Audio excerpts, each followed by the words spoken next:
Saudara, nilai ekspor Aceh pada Januari 2021 mencapai 32,724,368 US dollar atau turun 0,71% jika dibandingkan dengan Desember 2020 sebesar 32,969,996 US dollar.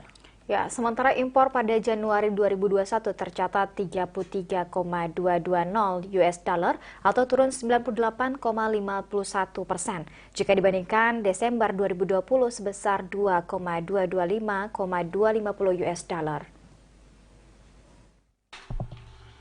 Nilai ekspor maupun impor Provinsi Aceh selama Januari 2021 menurun dibandingkan bulan sebelumnya. Berdasarkan data BPS Aceh, penurunan nilai ekspor pada Januari karena Aceh hanya mengekspor komoditi non-migas.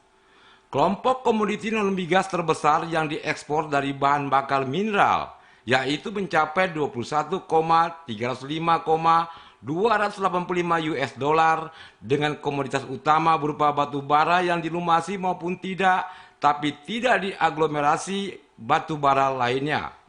Selain bahan bakar mineral yang diekspor juga komoditas kopi, teh, dan rempah-rempah menempati urutan kedua dengan nilai sebesar 5,735,954 US dollar. Komoditas ekspor yang nilainya masih cukup tinggi di urutan ketiga adalah buah-buahan dengan nilai ekspor 2,790,23 US dollar.